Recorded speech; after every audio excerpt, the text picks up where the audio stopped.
Tako, zdaj pa spet prehajamo na video govorico, pa poleg tega še na raven izvajalcev izobraževanja odraslih. V tem primeru, odličnem primeru iz prakse, bomo predstavili Biotehniški izobraževalni center Ljubljana. Ta video je bil posnet že leta 2021 za forum o prihodnosti dela in spretnosti. 21. In je še vedno zelo aktualen. Poleg tega bo pa direktorica tega centra povedala tudi čist najnovejše, sveže, vroče novice v zvezi s tem, kar se dogaja pri njih, ampak najprej si poglejmo tale video.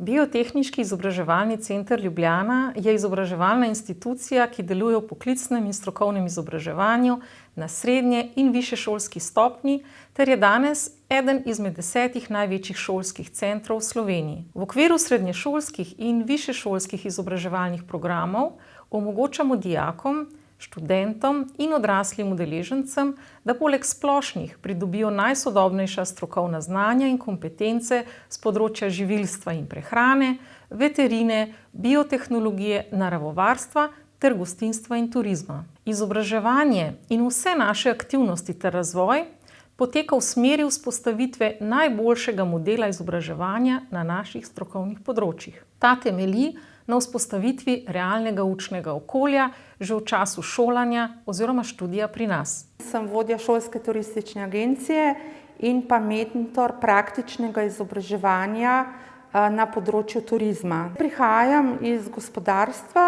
z več kot 30-letnimi izkušnjami in vse te izkušnje prenašam v samo prakso in študentom tudi to znanje predajam. Naša višja strokovna šola, smer gostinstvo in turizem, ima kar nekaj zelo močnih točk pri izobraževanju. Morda je najprej bi poudarila inovativnost. Namreč moram poudariti, da naš zavod je prvi v Sloveniji, ki je v okviru javnega zavoda ustanovil prvo šolsko turistično agencijo v Sloveniji. Druga močna točka je tudi ta fleksibilnost. Recimo, danes mi vemo, da je trend tak, da se na vsakih 5 do 7 let zamenja ne samo služba, ampak tudi poklic.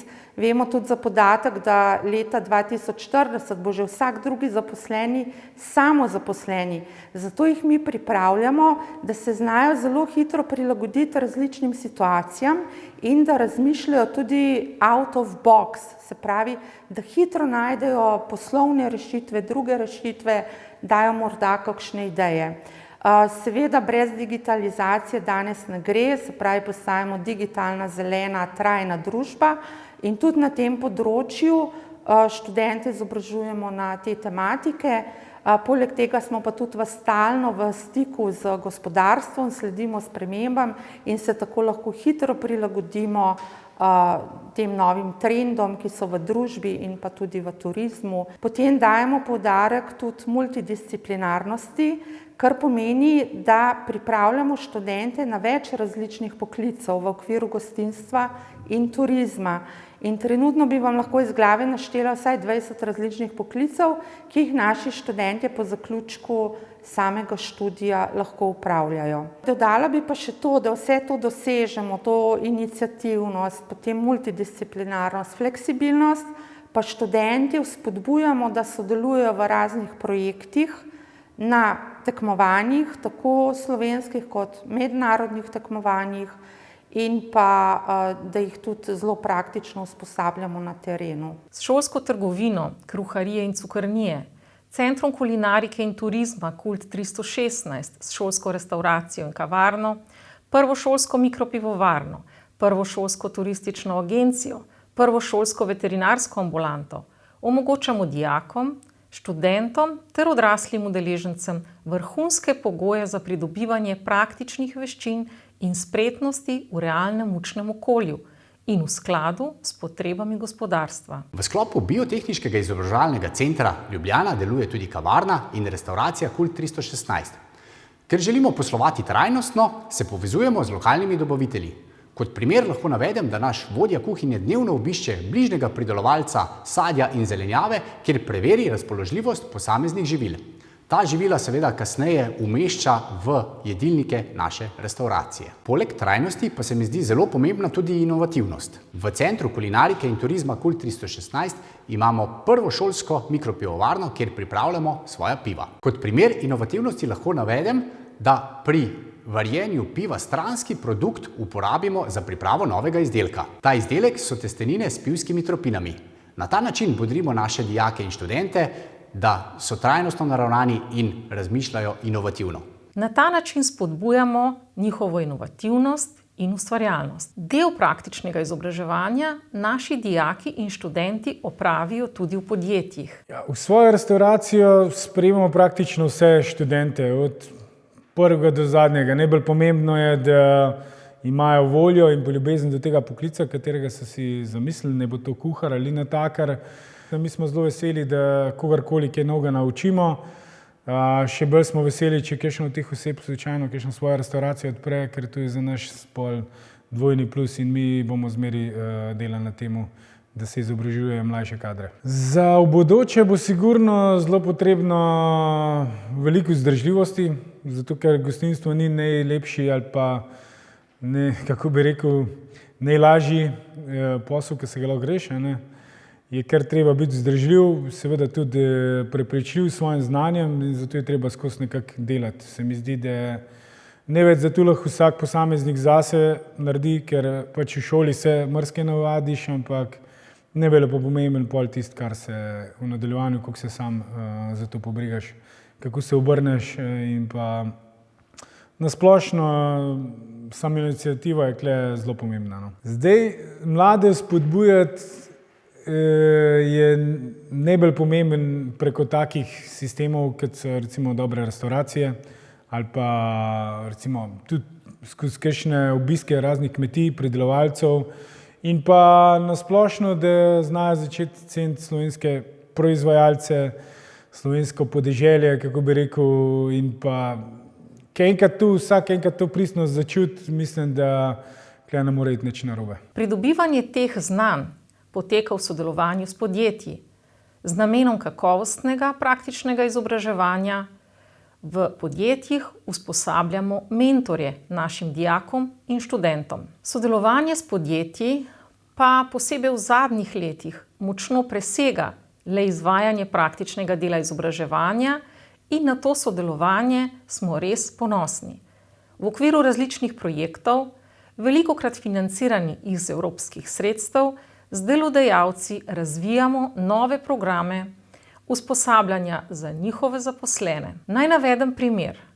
Za potrebe delodajalcev smo v zadnjih letih zaradi pomanjkanja ustreznih kadrov večkrat izvajali program usposabljanja za prodajalce v mesnici. Program smo izvajali v sodelovanju z Zavodom za zaposlovanje.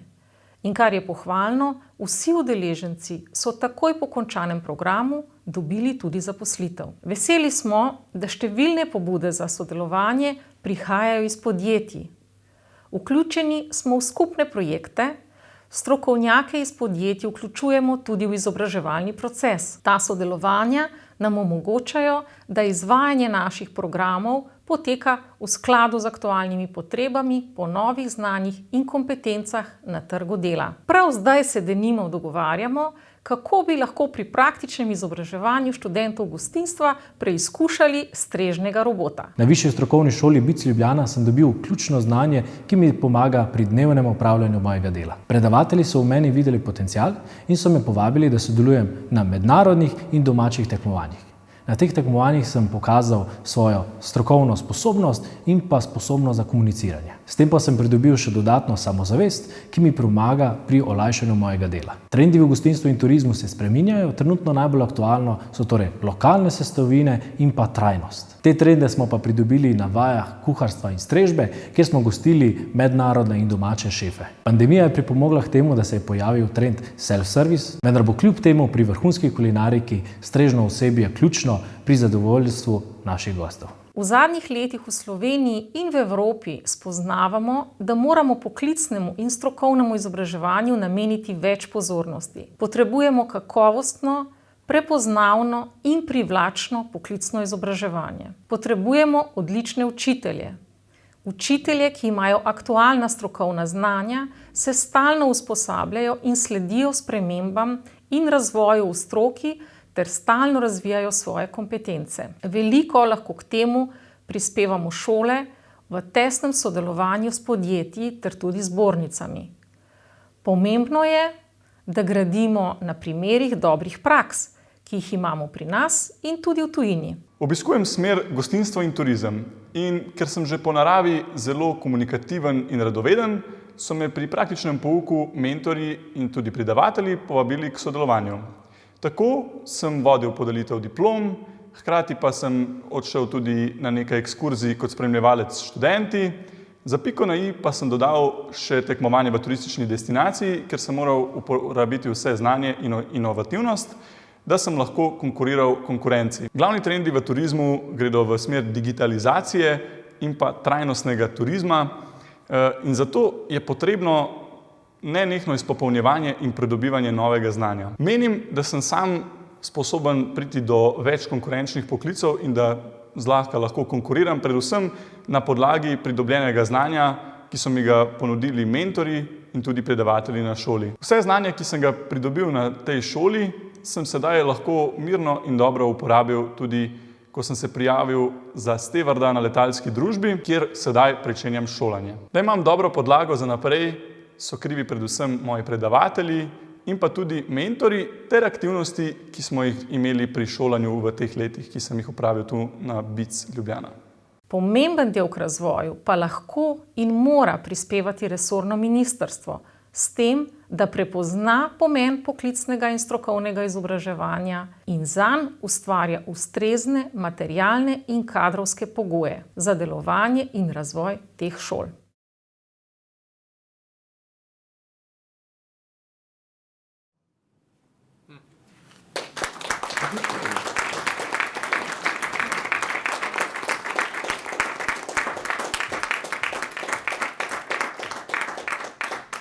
Lepo pozdravljeni. Hvala za povabilo, da smo lahko predstavili tale naš primer. Pa da seveda ne govorimo samo o letu 2021, bom z vami delila eno res svežo in aktualno zgodbo, na katero smo ponosni v teh dneh.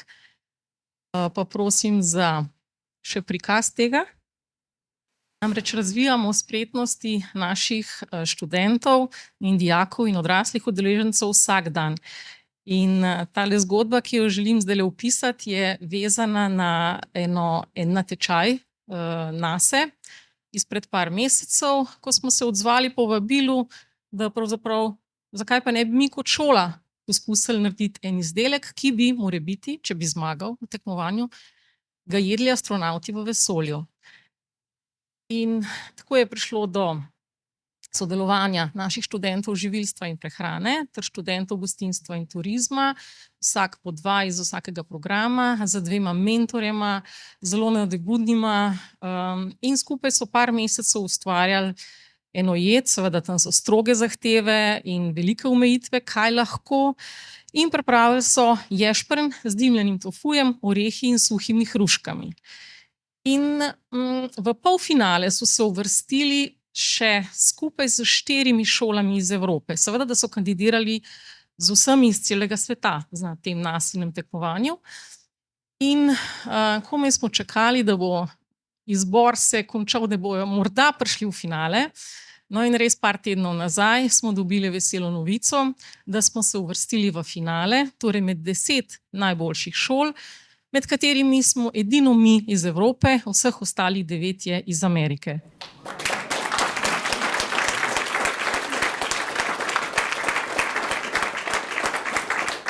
Hvala lepa. Omenjam pa to zato, ker je ravno jutri tisti dan D, ko naša ekipa tekmuje v Houstonu in držimo pesti in seveda tudi vas nagovarjam, da držite pesti z nami, da bodo uspešni tudi tam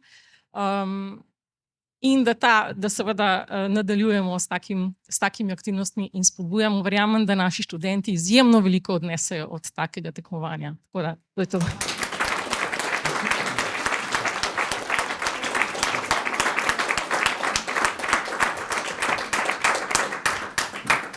Se strinjamo, ne, čudovit primer iz prakse. primer poklicnega izobraževanja in usposabljanja, ki rojeva sadove, ki deluje na področju, ki je za Slovenijo specifično, gostinstvo, turizem, stvari, ki spodbujajo tudi slovenske resurse, jih uporabljajo. Tako da ja, vsekakor bomo jutri držali pesti, samo za ure se še moramo dogovoriti, verjetno tak 6 ur, ja no, mogoče po noči, mogoče kaj prej. Pa magari Jasna sporočiš, kdaj to bo, pa mi vsem udeležencem skupaj zahvalo za udeležbo tukaj povemo, kdaj natanko je treba te pesti držati.